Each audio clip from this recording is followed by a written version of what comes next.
the Dr. Pat Show, Lyme Light Radio, and Epic Living TV.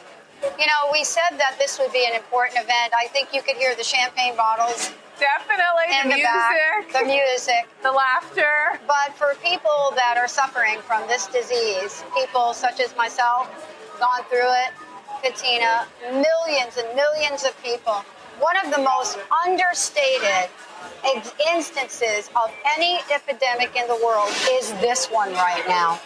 And so for those of you out there wondering what we're doing this live broadcast in support of the many, many people that have come forth in order for this to not be something that you're ashamed of anymore, that countries don't recognize, that some of our own states in the United States refuse to recognize that it exists there. So we just want to make sure all of you know that we've got a lineup. Thank goodness to our friends, and it's been so great working with the folks at Tick-Borne Disease Alliance. It's just been amazing. We now have a new language, a new conversation, a new sense of courage, and most importantly, we have a platform where we know we're not alone. Katina Makris joining us here, Charles Balducci joining us here today. Charles, I've got to ask you, in your role, you're co-chair, right? That's right. For you, you have heard many stories. You have seen many people. What has been the most discouraging part of this journey for you, and what are you most optimistic about? So, to answer the first part of the question, the most discouraging part of the journey definitely is to see children suffering. I have 3 little children, a 4-month-old. Luckily, they have not, but I worry about it every day. I have seen horror story after horror story of young children suffering from Lyme disease and other tick-borne illnesses. And it's heart-wrenching to see that happen. And, the little kids feel helpless. So that, to me, is hands down, the most discouraging thing is to see that constant suffering. What I'm optimistic about is I feel like there's a tidal surge of volunteers and people that are willing to help and get involved, more so than any time in the last 10 years that I've been involved with this movement. I can tell you the groundswell is amazing. Just in the past couple of years, don't you think? No question. I think, many, not just TBDA, but many of the Lyme groups around the country have really done a fantastic job with PR and a fantastic job spreading the word and educating, the public at large. And you reach enough people and it will move the needle. So that is what I'm, most optimistic about, Dr. Pat. I was sharing before, Charles, that I grew up in New Jersey, was born right here in New York, but moved to Washington State.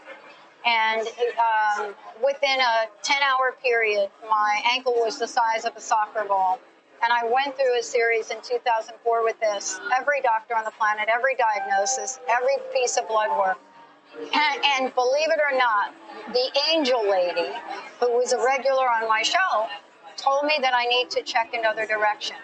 And I happened to come across a naturopath in 2004 that was willing to look at a broader platform other than MS, AIDS, hepatitis C, whatever, there's a list.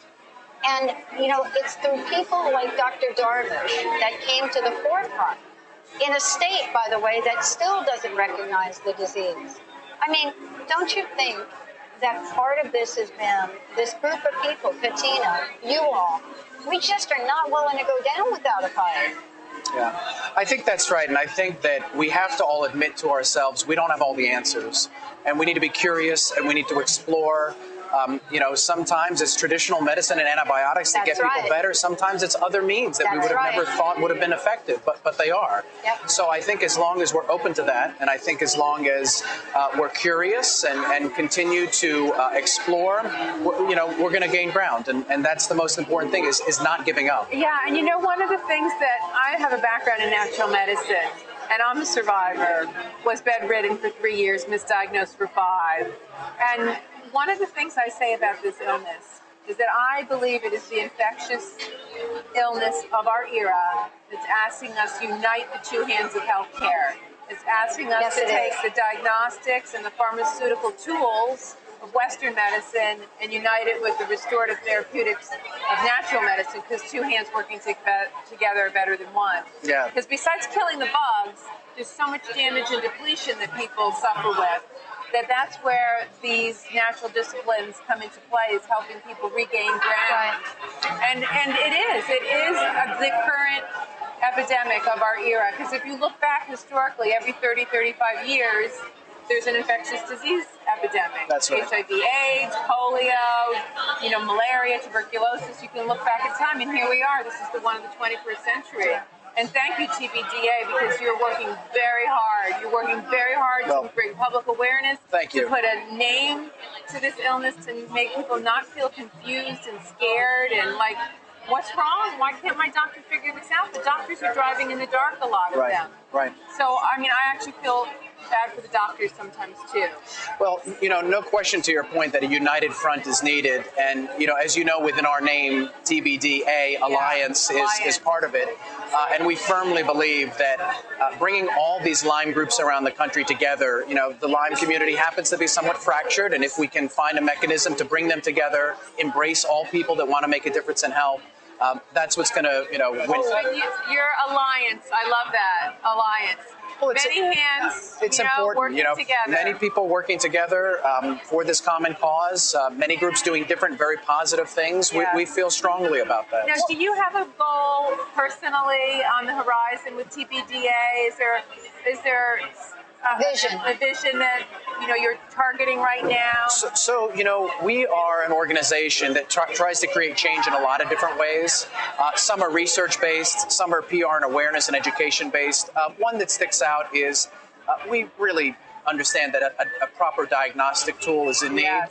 It doesn't really exist. No. And we know of how many stories of folks that have been misdiagnosed over the years, many, many times. So we believe that's important, and we also believe having a biobank, or what we would call a biorepository of samples that many doctors and research scientists can utilize to to study and try to figure out what's going on here is critical. So we're very supportive of both those concepts. Excellent. In your opinion, you're getting to see so many things through the eyes of a John Donnelly, through the eyes many, many people that have come to the forefront.